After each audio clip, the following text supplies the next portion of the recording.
साथियों, आज जनजातीय गौरव दिवस का ये अवसर हमें उस अन्याय को भी याद करने का अवसर देता है जो हमारे करोड़ों आदिवासी भाई बहनों के साथ किया गया। देश में 6 दशक तक राज करने वाली कांग्रेस ने आदिवासियों को उनके हाल पर छोड़ दिया था। आदिवासी इलाकों में कुपोषण की समस्या थी, स्वास्थ्य सुरक्षा की समस्या थी, शिक्षा का अभाव था, कनेक्टिविटी का तो नामो निशान नहीं था।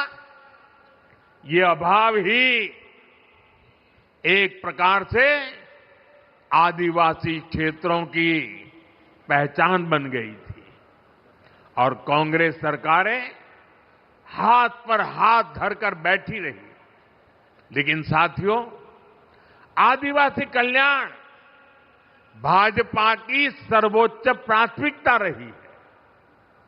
हम हमेशा इस संकल्प को लेकर चले कि हम आदिवासियों के साथ हो रहे अन्याय को समाप्त करेंगे, उन तक विकास का लाभ पहुंचाएंगे।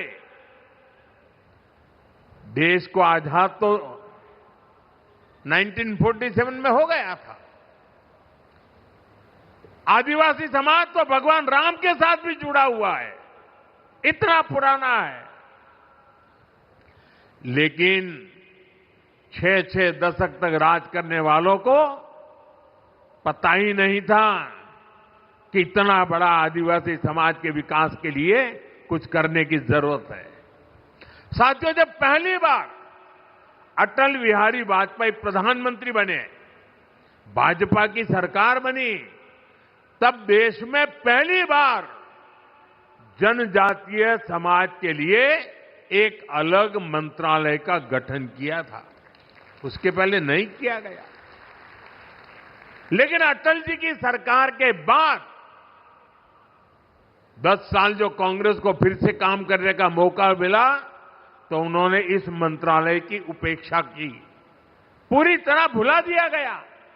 आप कल्पना कर सकते हैं, 2013 में कांग्रेस ने जनजातीय कल्याण के लिए कुछ हजार रुपए की योजना बनाई। कुछ हजार रुपए, एक जिले में 1000 रुपए से काम नहीं होता है।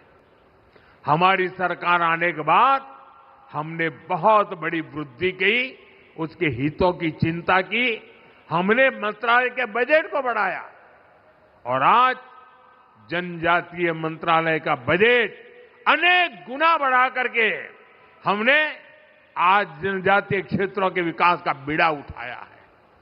शिक्षा हो, स्वास्थ्य हो, कनेक्टिविटी हो, हर क्षेत्र में हम आगे बढ़ने का प्रयास कर रहे हैं।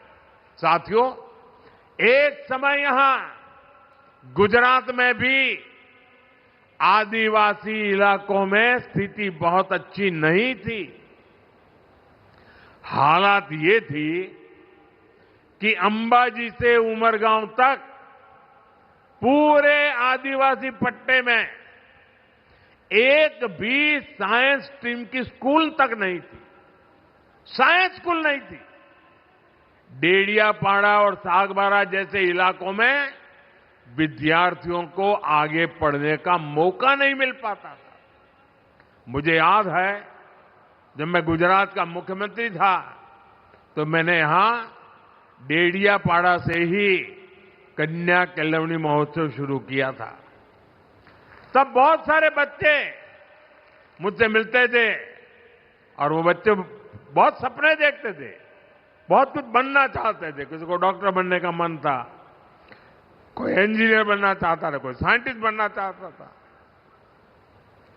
मैं उन्हें समझाता था, शिक्षा ही इसका रास्ता है। आपके सपनों को पूरा करने में जो भी बाधाएं हैं उन्हें हम दूर करेंगे, मैं विश्वास देता था। साथियों, स्थितियों में बदलाव के लिए हमने दिन रात मेहनत की।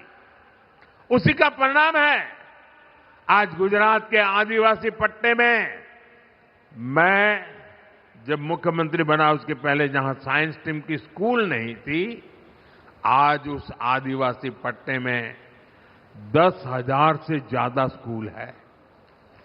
पिछले 2 दशकों में आदिवासी इलाका में 2 दर्जन साइंस कॉलेज, सिर्फ स्कूल नहीं, science college, commerce college, art college बने हैं।